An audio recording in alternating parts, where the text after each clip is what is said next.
ਨੇ ਦਰਬਾਰ ਸਾਹਿਬ ਦੀ ਹਦੂਦ ਦੇ ਵਿੱਚ ਹਿੰਦੁਸਤਾਨ ਦੀ ਜਿਹੜੀ ਫੌਜ ਆ ਉਹਨੂੰ ਵੜ ਨਹੀਂ ਦਿੱਤਾ। ਜਿਸ ਬਹਾਦਰੀ ਦੇ ਨਾਲ ਉਹ ਜੰਗ ਲੜੀ ਆ, ਜਦੋਂ ਕਹਿੰਦੇ ਫੌਜਾਂ ਚੜ੍ਹ ਕੇ ਆਉਂਦੀਆਂ ਨੇ, ਵੱਡੇ ਵੱਡਿਆਂ ਦੇ ਜਿਹੜੇ ਪੈਰ ਨੇ ਉਹ ਥਰਕ ਜਾਂਦੇ ਨੇ, ਦਿਲ ਕੰਬ ਜਾਂਦੇ ਨੇ। ਪਰ ਬਾਬਾ ਜਰਨੈਲ ਸਿੰਘ ਨੇ ਇੱਕ ਸਬੂਤ ਦਿੱਤਾ ਆ ਕਿ ਅਸੀਂ ਗੁਰੂ ਗੋਬਿੰਦ ਸਿੰਘ ਮਹਾਰਾਜ ਦੇ ਸਪੂਤ ਹਾਂ। 1.25 ਲੱਖ ਸੇਕ ਲੜਾਉਂ ਤਰੇ ਤਬੇ ਗੋਬਿੰਦ ਸਿੰਘ ਨਾਮ ਕਹਾਉਂ। ਮੇਰੇ ਖਿਆਲ ਵਿੱਚ ਉਸ ਜੰਗ ਦੀ ਜਿਹੜੀ ਬਹਾਦਰੀ ਆ, ਉਹਦੀ ਗਾਥਾ ਜਿਹੜੀ ਆ, ਉਹਦੀ ਗਾਥਾ ਜਿਹੜੀ ਗਾਉਣੀ ਆ ਉਹ ਬਹੁਤ ਜ਼ਰੂਰੀ ਆ। ਮੇਰੀ ਅਰਦਾਸ ਆ ਕਿ ਜਿਸ ਬਹਾਦਰੀ ਦੇ ਨਾਲ ਉਹਨਾਂ ਸਿੰਘਾਂ ਨੇ ਜੰਗ ਲੜੀ ਆ, ਆਉਣ ਵਾਲੇ ਸਮੇਂ ਦੇ ਵਿੱਚ ਸਿੰਘ ਉਸ ਬਹਾਦਰੀ ਨਾਲ ਜੰਗ ਲੜਨ ਦੀਆਂ ਤਿਆਰੀਆਂ ਕਰਕੇ ਕੌਮ ਦਾ ਆਜ਼ਾਦ ਦੇਸ਼ ਜਿਹੜਾ ਖਾਲਿਸਤਾਨ ਆ, ਉਹਦੇ ਵਾਸਤੇ ਜਿਹੜੇ ਨੇ ਉਹ ਕਦਮ ਜਿਹੜੇ ਸਾਬਤ ਕਦਮਾਂ ਦੇ ਨਾਲ ਉਸ ਵੱਲ ਨੂੰ ਅੱਗੇ ਵਧਣਗੇ। ਵਾਹਿਗੁਰੂ ਜੀ ਕਾ ਖਾਲਸਾ, ਵਾਹਿਗੁਰੂ ਜੀ ਕੀ ਫਤਿਹ।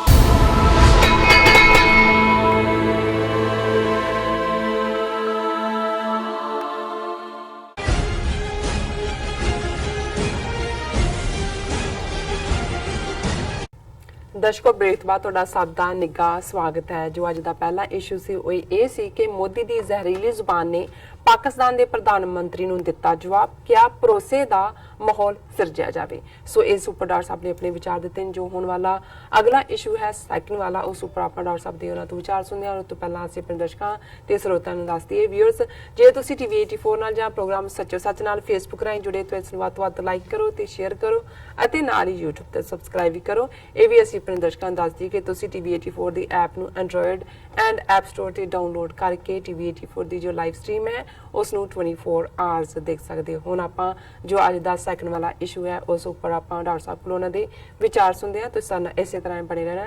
ਥੈਂਕ ਯੂ ਸੋ ਮਚ ਜੀ। ਡਾਕਟਰ ਸਾਹਿਬ ਕੀ ਕਹਿਣਾ ਚਾਹੋਗੇ? ਦੇਖੋ, ਮੈਂ ਕਈ ਵਾਰ ਦੇਖਦਾ ਹਾਂ ਕਿ ਜੋ ਸਿੱਖ ਕੌਮ ਦੇ ਨਾਲ ਜੂਨ 84, ਨਵੰਬਰ 84 ਔਰ ਉਸ ਤੋਂ ਬਾਅਦ ਦੀ ਡੈਕੇਡ ਦੇ ਵਿੱਚ ਦਹਾਈ ਵਿੱਚ ਹੋਇਆ ਜੀ, 84 ਨੂੰ 35 ਸਾਲ ਹੋਏ ਨੇ। ਬਿਲਕੁਲ। ਇੱਕ ਤਬਕਾ ਜਿਹੜਾ ਸਿੱਖਾਂ ਦੇ ਵਿੱਚ ਜਿਹੜਾ ਭਾਰਤੀ ਸਿਸਟਮ ਦੇ ਪ੍ਰੋਪੇਗੈਂਡੇ ਨੂੰ ਕਬੂਲਦਿਆਂ ਇਹ ਕਹਿਣ ਦੀ ਕੋਸ਼ਿਸ਼ ਕਰਦਾ ਹੈ ਕਿ ਜੀ ਮੂਵ ਔਨ, ਮੂਵ ਫਾਰਵਰਡ, ਜੀ, ਫੋਰਗੇਟ ਐਂਡ ਫੋਰਗਿਵ।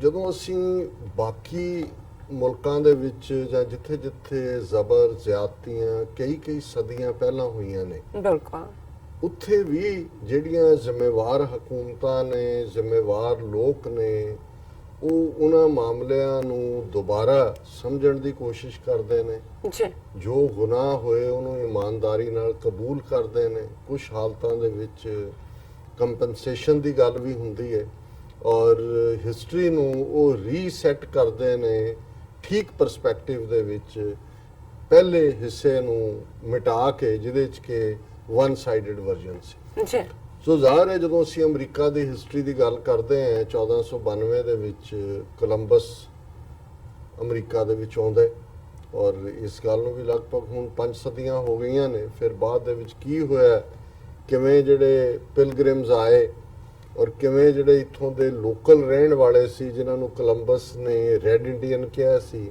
ਵਕਤ ਪਾ ਕੇ ਉਹਨਾਂ ਦੇ ਲਈ ਜਿਹੜੀ ਅੱਜ ਟਰਮ ਹੈ ਨੇਟਿਵ ਅਮਰੀਕਨਸ ਯੂਜ਼ ਹੁੰਦੀ ਹੈ ਕਿ ਇੱਥੋਂ ਦੇ ਮੂਲ ਨਿਵਾਸੀ, ਉਹਨਾਂ ਦੇ ਨਾਲ ਕੀ ਵਾਪਰਿਆ, ਕਿਵੇਂ ਅਗਲੀ ਪੂਰੀ ਸਦੀ ਜਿਹੜੀ ਹੈ ਈਵਨ 20ਵੀਂ ਸਦੀ ਦੇ ਸ਼ੁਰੂਆਤੀ ਦੌਰ ਤੱਕ ਵੀ ਉਹਨਾਂ ਨੂੰ ਹੰਟ ਕਰਕੇ ਮਾਰਿਆ ਜਾਂਦਾ ਰਿਹਾ। ਉਹਨਾਂ ਦੀਆਂ ਜਿਹੜੀਆਂ ਰਿਜ਼ਰਵੇਸ਼ਨਸ ਉਹਨਾਂ ਦੇ ਨਾਲ ਸਮਝੌਤੇ ਕਰਕੇ ਵੀ ਉਹਨਾਂ ਨੂੰ ਦਿੱਤੇ ਇਲਾਕੇ, ਜਦੋਂ ਉੱਥੋਂ ਕੋਈ ਮੈਟਲ ਕੋਈ ਚੀਜ਼ ਨਿਕਲ ਆਉਂਦੀ ਸੀ ਉੱਥੋਂ ਉਹਨਾਂ ਨੂੰ ਧੱਕ ਦਿੰਦੇ ਸੀ। ਔਰ ਉਹਨਾਂ 'ਚ ਕਿਉਂਕਿ ਉਹ ਅਮਰੀਕਾ ਭਰ 'ਚ ਫੈਲੇ ਹੋਏ ਸੀ, ਉਹਨਾਂ 'ਚ ਅੱਜ ਵੀ ਜਿਹੜੇ ਉਹਨਾਂ ਦੀਆਂ ਮਾੜੀਆਂ ਮੋਟੀਆਂ ਕਿਤੇ ਰਿਜ਼ਰਵੇਸ਼ਨਸ ਨੇ। 1 ਮਿਲੀਅਨ ਤੋਂ ਵੀ ਘੱਟ ਉਹਨਾਂ ਦੀ ਆਬਾਦੀ ਹੈ। ਸੋ ਕੈਲੀਫੋਰਨੀਆ 'ਚ ਵੀ ਅਜੇ ਵੀ ਤੁਸੀਂ ਕੁਝ ਥਾਵਾਂ ਦੇ ਨਾਂ ਜਦੋਂ ਦੇਖੋਗੇ ਤਾਂ ਉਹ ਉਹਨਾਂ ਦੀ ਜ਼ਬਾਨ 'ਚ ਹੀ ਨੇ, ਨੇਟਿਵ ਅਮਰੀਕਨ ਦੀ। ਉਹ ਟਾਊਨਸ ਦੇ ਨਾਂ ਵੀ, ਦਰਿਆਵਾਂ ਦੇ ਨਾਂ ਵੀ, ਔਰ ਦੂਸਰੇ 'ਚ ਵੀ ਕੈਲੀਫੋਰਨੀਆ 'ਚ ਉਹਨਾਂ ਦੀ ਵੱਡੀ ਗਿਣਤੀ ਸੀ। ਔਰ ਹੁਣ ਜਦੋਂ ਕਿ ਇਸ ਗੱਲ ਨੂੰ ਅਸੀਂ 200-300 ਸਾਲ ਪੁਰਾਣੀਆਂ ਜੇ ਉਸ ਪਾਰਟ ਤੋਂ ਦੇਖੀਏ, ਔਰ ਇਹ ਖਬਰ ਜਦੋਂ ਮੇਰੀ ਨਜ਼ਰ ਇਸ ਤੇ ਪਈ, California governor apologizes to native Americans. ਹੁਣ ਕੈਲੀਫੋਰਨੀਆ ਦੇ ਡੈਮੋਕ੍ਰੈਟਿਕ ਗਵਰਨਰ ਨੇ ਗੈਵਿਨ ਨਿਊਜ਼ਮ, ਉਹਨਾਂ ਨੇ ਹੀ has apologized to native Americans for violence and other wrong doings they suffered during the state's history and called their mistreatment genocide. ਉਹਨੇ ਕਿਹਾ ਜੀ California state ਦੀ history 'ਚ ਜੋ ਜ਼ਿਆਦਤੀਆਂ ਤੁਹਾਡੇ ਨਾਲ ਹੋਈਆਂ, ਜੋ ਤੁਹਾਡੇ ਨਾਲ ਮਾੜਾ ਸਲੂਕ ਹੋਇਆ, ਇਹ ਨਸਲਕੁਸ਼ੀ ਹੈ ਤੁਹਾਡੀ, ਔਰ ਇਸ ਦੇ ਲਈ ਅਸੀਂ ਮੁਆਫ਼ੀ ਮੁਆਫੀ ਮੰਗਦੇ ਮੰਗਦੇ ਹਾਂ। ਹਾਂ। ਔਰ ਕੱਲੀ ਗੱਲ ਮੁਆਫੀ ਤੱਕ ਨਹੀਂ, ਫਿਰ ਉਹਨੇ ਕਿਹਾ The Democratic Governor called for creation of a Truth and Healing Council to produce a report before the end of 2024 on the historical relationship between the state and Native Americans. ਉਹਨੇ ਕਿਹਾ ਜੀ ਇਹ Truth ਔਰ Healing Council ਬਣਾਈ ਜਾਏ ਜੀ ਜਿਹੜੀ detail investigate ਕਰੇ ਕਿ ਨੇਟਿਵ ਅਮਰੀਕਨਸ ਦੇ ਨਾਲ ਕੀ ਹੋਇਆ ਉਹਨਾਂ ਦਾ ਔਰ ਸਾਡਾ ਕੀ ਉਹਦੇ ਚ ਰੋਲ ਹੈ, ਔਰ 2024 ਤੱਕ ਇਹ ਰਿਪੋਰਟ ਪੇਸ਼ ਕੀਤੀ ਜਾਏ। ਬਿਲਕੁਲ ਹੁਣ ਜੇ 2-3 ਸਦੀਆਂ ਦੇ ਬਾਅਦ 3-4 ਸਦੀਆਂ ਦੀ ਜਿਹੜੀ ਹਿਸਟਰੀ ਹੈ ਜੋ ਰੋਂਗ ਡੂਇੰਗ ਹੈ ਉਹਨੂੰ ਅੱਜ ਜੈਨੋਸਾਈਡ ਉਹ ਮੰਨਦੇ ਵੀ ਨੇ ਔਰ ਉਹਨੂੰ ਅੱਗੋਂ ਐਕਨੋਲਜ ਵੀ ਕਰਨਾ ਚਾਹੁੰਦੇ ਨੇ ਤਾਂ ਕਿ ਜਿਹੜੀ ਇਸ ਟਰੂਥ ਔਰ ਹੀਲਿੰਗ ਕਾਉਂਸਲ ਚੋਂ ਜਿਹੜੀ ਇਹਦੀ ਰਿਪੋਰਟ ਹੋਏ ਇਸ ਨੂੰ ਸਕੂਲ ਟੈਕਸ ਦੇ ਵਿੱਚ ਦੂਸਰਿਆਂ ਦੇ ਵਿੱਚ ਲਿਆਂਦਾ ਜਾਏ ਤਾਂ ਕਿ ਭਵਿੱਖ ਦੀਆਂ ਜਨਰੇਸ਼ਨਸ ਨੂੰ ਇਹ ਰਿਅਲਾਈਜੇਸ਼ਨ ਹੋਏ ਕਿ ਵੀ ਅਸੀਂ ਕੀ ਧੱਕਾ ਕੀਤਾ ਹੈ। ਜੀ ਤੇ 35 ਸਾਲਾਂ 'ਚ ਅਸੀਂ ਭੁੱਲਣ ਨੂੰ ਤਿਆਰ ਹਾਂ ਤੇ ਹਕੂਮਤਾਂ ਸਾਨੂੰ ਭੁਲਾਉਣ ਨੂੰ ਤਿਆਰ ਨੇ। ਮੈਂ ਇਹਦੇ 'ਚ ਬਾਕੀ ਤਾਂ ਹੁਣ ਇਹ ਕੋਈ ਕਹੇ ਜੀ ਕਿ ਇੰਡੀਅਨ ਗਵਰਨਮੈਂਟ ਸਿੱਖਾਂ ਤੋਂ ਮਾਫੀ ਮੰਗ ਲੈ ਜੀ, ਜੂਨ 84 ਲਈ ਮੰਗ ਲੈ ਜੀ, ਉਹ ਤਾਂ ਹੁਣ ਅਸੀਂ ਆਪਣਾ ਮੁਲਕ ਖਾਲਿਸਤਾਨ ਬਣਾਵਾਂਗੇ। ਲੇਕਿਨ ਕੁਝ ਐਸੇ ਚੈਪਟਰ ਨੇ ਜਿਨ੍ਹਾਂ ਦੇ ਲਈ ਇੰਡੀਅਨ ਗਵਰਨਮੈਂਟ ਨੂੰ ਉਹਨਾਂ ਫੈਮਲੀਜ਼ ਜਿਨ੍ਹਾਂ ਦੇ ਉੱਤੇ ਇਹ ਜ਼ਬਰ ਹੋਇਆ, ਜਿਹੜਾ ਉਹਨਾਂ ਦੀਆਂ ਏਜੰਸੀਆਂ ਨੇ ਪਲਾਨ ਕੀਤਾ ਔਰ ਉਹ ਸਿੱਖਾਂ ਦੇ ਖਾਤੇ 'ਚ ਪਾਇਆ, ਉਹਦੇ ਲਈ ਜ਼ਰੂਰ ਕੈਨੇਡਾ ਦੇ ਵਿੱਚ ਇੱਕ ਫੁੱਲ ਇਨਵੈਸਟੀਗੇਸ਼ਨ ਵਾਲਾ ਜਿਹੜਾ ਕਮਿਸ਼ਨ ਬਣਨਾ ਚਾਹੀਦਾ ਹੈ ਔਰ ਇੰਡੀਅਨ ਗਵਰਨਮੈਂਟ ਜਿਹੜੀ ਹੈ ਉਹਨੂੰ ਘੜੀਸ ਕੇ ਲਿਆਉਣਾ ਚਾਹੀਦਾ, ਉਹਨਾਂ ਦੇ ਡਿਪਲੋਮੈਟਸ ਨੂੰ, ਉਹਨਾਂ ਦੇ ਕਾਉਂਸਲਰਸ ਨੂੰ ਜਿਹੜੇ ਕਿ ਉਦੋਂ ਵੀ ਪੋਸਟਡ ਸੀ ਜਿਨ੍ਹਾਂ ਨੇ ਕਵਰ ਅਪ ਕੀਤਾ ਹੈ। ਔਰ ਮੈਂ ਜਿਸ ਘਟਨਾ ਦੀ ਗੱਲ ਕਰ ਰਿਹਾ ਇਹ ਦੁਖਦਾਈ ਘਟਨਾ 23 ਜੂਨ 1985 ਨੂੰ 에ਅਰ ਇੰਡੀਆ ਜਿਹੜਾ ਕ੍ਰਿਸ਼ਕਾ ਜਹਾਜ਼ ਦੇ ਵਿੱਚ ਵਪਰਾਈ ਗਈ। ਇੰਡੀਅਨ ਇੰਟੈਲੀਜੈਂਸ ਨੇ ਉਹਨੂੰ ਮਾਸਟਰਮਾਈਂਡ ਕੀਤਾ। ਕਿਵੇਂ ਜਿਹੜੀ ਫਲਾਈਟ ਸੀ ਕਨਿਸ਼ਕਾ ਉਸ ਦੇ ਵਿੱਚ ਬੰਬ ਰੱਖੇ ਗਏ ਔਰ ਜਦੋਂ ਉਹ ਐਟਲਾਂਟਿਕ ਸਮੁੰਦਰ ਦੇ ਉੱਪਰੋਂ ਉੱਡ ਰਹੀ ਸੀ ਔਰ ਇਹ ਅੱਜ ਤੋਂ 34 ਸਾਲ ਪਹਿਲਾਂ ਉਹਨੇ ਜਿਹੜੀ ਉਹ ਬਰਸਟ ਹੋਈ ਆਇਰਲੈਂਡ ਦੇ ਨੇੜੇ ਆ ਕੇ ਜਿਹੜੀ ਉਹ ਉਸ ਐਟਲਾਂਟਿਕ ਸਮੁੰਦਰ 'ਚ ਡਿੱਗੀ ਔਰ 329 ਜਿਹੜੇ ਪੈਸੇਂਜਰ ਸਨ, ਕਰੂ ਸੀ, ਜਿਨ੍ਹਾਂ ਦੇ ਵਿੱਚ 280 ਕੈਨੇਡੀਅਨ ਸਨ ਔਰ ਜਿਹੜੇ ਬੱਚੇ ਨੇ ਉਹਨਾਂ ਦੇ ਵਿੱਚ ਮੇਰਾ ਖਿਆਲ ਹੈ 80 ਤੋਂ ਜ਼ਿਆਦਾ ਬੱਚੇ, 86 ਬੱਚੇ ਉਹ ਮਾਰੇ ਗਏ। ਹੁਣ ਜ਼ਾਹਰ ਹੈ ਕਿ ਇੱਕ ਬੜੀ ਦੁਖਦਾਈ ਘਟਨਾ ਸੀ, ਲੇਕਿਨ ਉਸ ਤੋਂ ਪਹਿਲਾਂ ਇੰਡੀਅਨ ਏਜੰਸੀਆਂ ਨੇ ਉਹ ਮਾਹੌਲ ਕ੍ਰੀਏਟ ਕਰ ਦਿੱਤਾ ਸੀ ਔਰ ਫੇਕ ਨਾਵਾਂ ਦੇ ਥੱਲੇ ਉਹ ਕੰਮ ਕਰ ਰਹੇ ਸੀ ਇਸ ਦੇ ਉੱਤੇ ਕਿ ਉਹਨਾਂ ਨੇ ਇਸ ਜਿਹੜੀ 에ਅਰ ਇੰਡੀਆ ਦਾ ਇਹ ਜਹਾਜ਼ ਦਾ ਉੱਡਣਾ ਸੀ ਉਹਨੂੰ ਸਿੱਖ ਦਹਿਸ਼ਤਗਰਦੀ ਖਾਲਿਸਤਾਨ ਦੇ ਖਾਤੇ 'ਚ ਪਾਇਆ ਔਰ ਉਦੋਂ ਤੋਂ ਲੈ ਕੇ ਹਾਲਾਂ ਉਹ ਟ੍ਰਾਇਲ ਚੱਲਿਆ। ਬਾਅਦ ਜਿਹਨਾਂ ਸਿੱਖਾਂ ਨੂੰ ਇਹ ਨੋਮੀਨੇਟ ਕਰਨਾ ਚਾਹੁੰਦੇ ਸੀ ਉਹ ਬਰੀ ਵੀ ਹੋਏ, ਲੇਕਿਨ ਅੱਜ ਵੀ ਜੇ ਤੁਸੀਂ ਸਰਚ ਕਰਦੇ ਹੋ 에ਅਰ ਇੰਡੀਆ ਦੀ, ਕਨਿਸ਼ਕਾ ਦੀ, ਤੇ ਉਹ ਸਿੱਖਾਂ ਔਰ ਖਾਲਿਸਤਾਨ ਦੇ ਜਿਹੜਾ ਖਾਤੇ 'ਚ ਪਾਇਆ ਜਾਂਦਾ ਜਿਹਦੇ 'ਚ ਕਿ ਕੋਈ ਦੋ ਰਾਵਾਂ ਨਹੀਂ ਨੇ ਕਿ ਇਹ ਵਾਕਿਆ ਹਿੰਦੁਸਤਾਨ ਦੀਆਂ ਏਜੰਸੀਆਂ ਨੇ ਕਰਵਾਇਆ। ਕਿਉਂਕਿ ਜੂਨ 84 ਨਵੰਬਰ 84 ਤੋਂ ਬਾਅਦ ਸਿੱਖ ਕੌਮ ਦੇ ਲਈ, ਸਿੱਖਾਂ ਦੀ ਤਹਿਰੀਕ ਦੇ ਲਈ ਬੜੀ ਇੰਟਰਨੈਸ਼ਨਲ ਹਮਦਰਦੀ ਸੀ ਔਰ ਇਹ ਐਸਾ ਕੁਝ ਕਰਨਾ ਚਾਹੁੰਦੇ ਸੀ ਕਿ ਜਿਹੜਾ ਸਿੱਖ ਮੂਵਮੈਂਟ ਹੈ ਉਹ ਇੰਟਰਨੈਸ਼ਨਲ ਟੈਰਰਿਜ਼ਮ ਦੇ ਖਾਤੇ 'ਚ ਆਏ ਔਰ ਇਸ ਸਾਰੇ ਨੂੰ ਔਰ ਫਿਰ ਉਹ ਈਵਨ ਜਿਹੜੇ ਮਾਰੇ ਗਏ ਉਹਨਾਂ ਦੇ ਪਰਿਵਾਰਾਂ ਨੂੰ ਵੀ ਇਹ ਸਾਰੇ ਸਮੇਂ ਦੌਰਾਨ ਸਿੱਖਾਂ ਨੂੰ ਦੇ ਖਿਲਾਫ ਵਰਤਦੇ ਰਹੇ। ਹਾਲਾਂਕਿ ਇਹਨਾਂ ਮਾਰੇ ਇਸ ਜਹਾਜ਼ ਹਾਦਸੇ ਦੀ ਸਭ ਨੇ ਨਖੇਦੀ ਕੀਤੀ। ਗੁਰਦੁਆਰਿਆਂ ਦੇ ਵਿੱਚ ਹਰ ਸਾਲ ਉਹਨਾਂ ਨੂੰ ਯਾਦ ਕੀਤਾ ਜਾਂਦਾ ਰਿਹਾ। ਕੈਨੇਡਾ ਨੇ ਵੀ, ਕਿਉਂਕਿ ਕੈਨੇਡਾ ਦੀ RCMP ਜਿਹਦੇ ਵਿੱਚ ਕਿ ਇੰਡੀਅਨ ਏਜੰਸੀਆਂ ਵੜ ਚੁੱਕੀਆਂ ਸੀ, ਉਹਨਾਂ ਨੇ ਜਿਹੜਾ ਇਸ ਸਾਰੇ ਨੂੰ ਇਸ ਤਰੀਕੇ ਦੇ ਨਾਲ ਫਰੇਮ ਕੀਤਾ ਕਿ ਬਾਅਦ ਦੇ ਵਿੱਚ RCMP ਨੇ ਕੁਝ ਆਡੀਓ ਕੈਸ ਜਦੋਂ ਟ੍ਰਾਇਲ ਚੱਲਿਆ ਉਹਨੂੰ ਡਿਸਟਰੋਏ ਵੀ ਕੀਤਾ। ਸੋ ਕਿਸੇ ਨਾ ਕਿਸੇ ਢੰਗ ਨਾਲ ਉਹਨਾਂ ਨੇ ਇੰਡੀਅਨ ਏਜੰਸੀਆਂ ਆਪਣੀ ਫੇਲਿਅਰ ਛਪਾਉਣ ਦੇ ਲਈ ਉਹਨਾਂ ਦੀ ਮਦਦ ਵੀ ਕੀਤੀ ਔਰ ਇਸ ਸਾਰੇ ਦੇ ਉੱਤੇ ਇੱਕ ਕਿਤਾਬ ਸੌਫਟ ਟਾਰਗੇਟ ਜਿਹੜੀ ਕਿ ਜ਼ੁਹੈਰ ਕਸ਼ਮੀਰੀ ਔਰ ਮਾਈਕ ਐਂਡਰਿਓ ਨੇ ਲਿਖੀ ਸੀ, ਉਹਨਾਂ 'ਚ ਮਿਸਟਰ ਜ਼ੁਹੈਰ ਕਸ਼ਮੀਰੀ ਦੀ ਪਿੱਛੇ ਡੈਥ ਹੋਈ ਹੈ, ਉਹਨਾਂ ਨੂੰ ਟ੍ਰਿਬਿਊਟ ਵੀ ਦਿੱਤੀ ਸੀ ਔਰ ਉਹਨੇ ਸਾਬਤ ਕੀਤਾ ਕਿ ਕਿਵੇਂ ਇੰਡੀਅਨ ਏਜੰਸੀਆਂ ਨੇ ਸਿੱਖਾਂ ਦੇ ਵਿੱਚ ਆਪਣੇ ਏਜੰਟ ਵਾੜੇ। ਔਰ ਜ਼ਾਹਰ ਹੈ ਕਿ ਜਿਹੜੇ ਕਈ ਵਾਰ ਦੇਖੋ ਜਿਹੜਾ ਏਜੰਸੀਆਂ ਦੇ ਕੰਮ ਕਰਨ ਦਾ ਢੰਗ ਹੁੰਦਾ ਹੈ ਜਿੰਨਾ ਕੁ ਅਸੀਂ ਸਮਝ ਸਕਦੇ ਹਾਂ ਕਿਤਾਬੀ ਗਿਆਨ ਦੇ ਆਧਾਰ ਦੇ ਉੱਤੇ, ਕਿ ਜਿਹੜੇ ਜਦੋਂ ਤੁਸੀਂ ਭਾਵੁਕਤਾ ਦਾ ਸ਼ਿਕਾਰ ਹੁੰਦੇ ਹੋ, ਜਜ਼ਬਾਤ ਦਾ ਸ਼ਿਕਾਰ ਹੁੰਦੇ ਹੋ, ਤਾਂ ਐਮੋਸ਼ਨਲ ਲੋਕਾਂ ਨੂੰ ਏਜੰਸੀਆਂ ਵਰਤਦੀਆਂ ਨੇ। ਉਹ ਕੋਈ ਸਿੱਖ ਹੈ, ਹਿੰਦੂ ਹੈ, ਮੁਸਲਮਾਨ ਹੈ, ਇਹ ਬਿਸਾਈਡਸ ਦਾ ਪੁਆਇੰਟ ਹੁੰਦਾ ਹੈ। ਜੀ ਉਹ ਉਹਦੇ ਤੱਕ ਇਹੀ ਪਹੁੰਚ ਕਰਦੀਆਂ ਵੀ ਤੁਹਾਡੇ ਨਾਲ ਇਹ ਹੋਇਆ, ਹੁਣ ਬਦਲਾ ਲੈਣ ਦਾ ਟਾਈਮ ਹੈ, ਇਵੇਂ ਕੀਤਾ ਜਾ ਸਕਦਾ ਹੈ। ਜੀ ਮਾਸਟਰਮਾਈਂਡ ਉਹ ਕਰਦੀਆਂ ਨੇ। ਸੋ ਜ਼ਾਹਿਰ ਹੈ ਕਿ ਕੋਈ ਸਿੱਖ ਫੇਸ ਵਰਤੇ ਗਏ ਹੋਣਗੇ। ਇਹ ਵੀ ਮੈਂ ਨਹੀਂ ਕਹਿੰਦਾ ਕਿ ਜੀ ਉਹ ਜਿਹੜੇ ਨੇ ਕੋਈ ਇੰਡੀਅਨ ਏਜੰਟ ਹੋਣਗੇ, ਲੇਕਿਨ ਉਹਨਾਂ ਨੂੰ ਭਾਵੁਕਤਾ ਦੇ ਉਸ ਦੌਰ ਦੇ ਵਿੱਚ ਇੰਡੀਅਨ ਏਜੰਸੀਆਂ ਨੇ ਆਪਣੇ ਕੰਮ ਦੇ ਲਈ ਵਰਤਿਆ।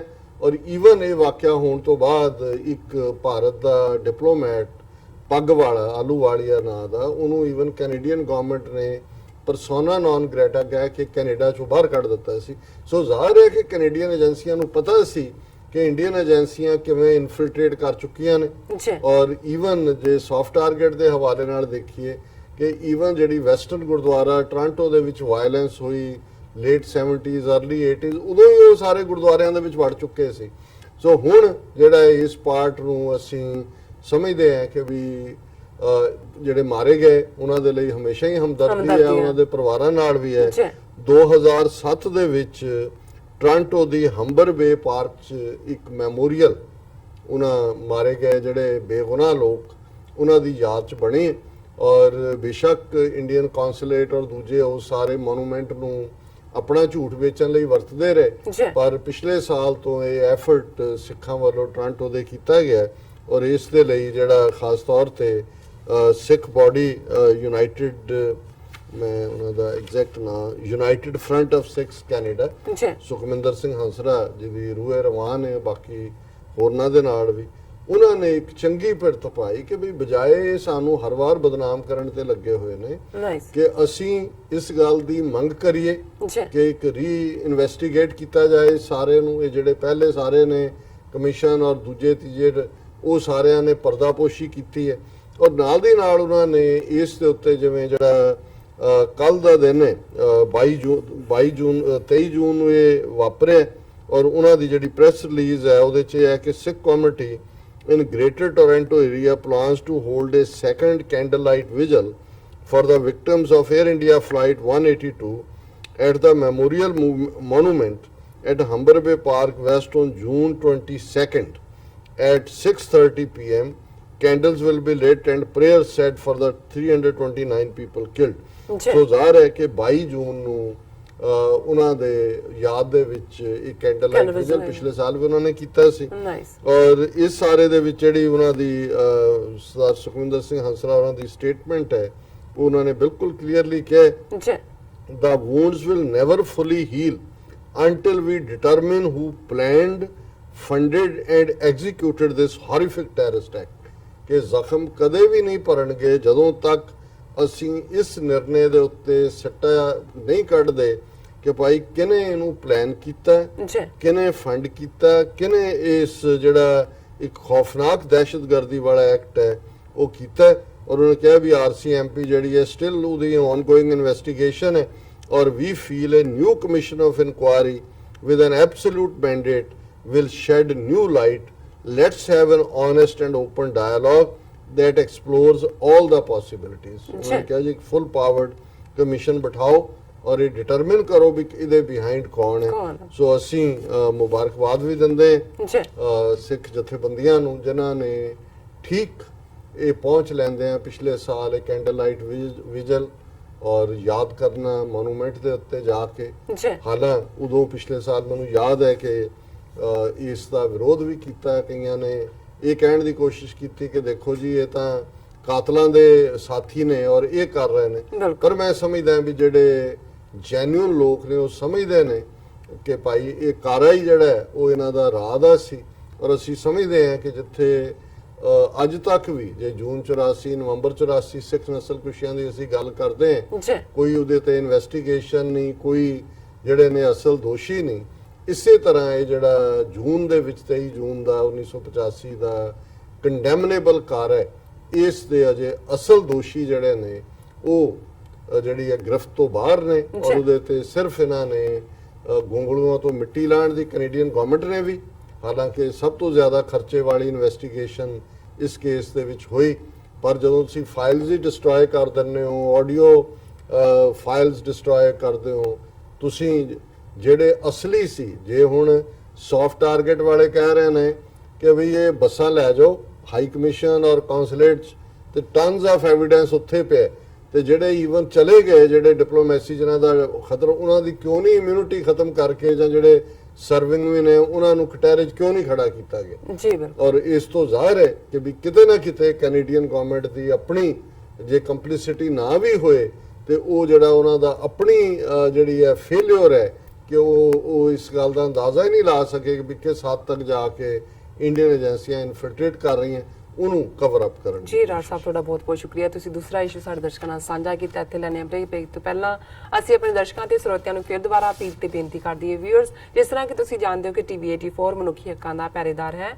ਟੀਵੀ 84 ਸਿੱਖਾਂ, ਕਸ਼ਮੀਰੀਆਂ ਅਤੇ ਭਾਰਤ ਦੀਆਂ ਨੌਰਥ ਸਟੇਟਾਂ ਦੇ ਲੋਕਾਂ ਦੇ ਸਵੈਨਿਰਣੇ ਦੇ ਹੱਕਾਂ ਦਾ ਹਾਮੀ ਹੈ। ਅਸੀਂ ਚਾਹਾਂਗੇ ਕਿ ਤੁਸੀਂ ਟੀਵੀ 84 ਦੀ ਚੜ੍ਹਦੀ ਕਲਾ ਲਈ ਵੱਧ ਤੋਂ ਵੱਧ ਡੋਨੇਟ ਕਰੋ। ਡੋਨੇਟ ਕਰਨ ਲਈ ਸਾਡੀ ਵੈਬਸਾਈਟ tv84.tv ਤੇ ਜਾ ਕੇ ਪੇਪਲ ਦੀ ਵਰਤੋਂ ਕਰਕੇ ਵਨ ਟਾਈਮ ਡੋਨੇਟ ਕਰ ਸਕਦੇ ਹੋ, ਮੰਥਲੀ ਡੋਨੇਟ ਵੀ ਕਰ ਸਕਦੇ ਹੋ। ਤੁਸੀਂ ਟੀਵੀ 84 ਦੇ ਨਾਮ ਤੇ ਚੈੱਕ ਬਣਾ ਕੇ ਸਾਨੂੰ ਮੇਲ ਵੀ ਕਰ ਸਕਦੇ ਹੋ ਸਾਡੇ ਇਸ ਪਤੇ ਤੇ 36-01 37th Avenue, Long Island City, New York 11101 USA, ਜਾਂ ਫਿਰ ਤੁਸੀਂ ਸਾਨੂੰ ਫੋਨ ਰਾਹੀਂ ਵੀ ਸੰਪਰਕ ਕਰ ਸਕਦੇ ਸਾਡੇ ਫੋਨ ਨੰਬਰ ਤੇ 5164060694। Thank you so much viewers, ਤੁਸੀਂ ਸਾਡੇ ਨਾਲ ਇਸ ਤਰ੍ਹਾਂ ਬਣੇ ਰਹਿਣਾ। ਮਿਲਦੇ ਹਾਂ ਛੋਟੇ ਜਿਹੇ ਬ੍ਰੇਕ ਤੋਂ ਬਾਅਦ।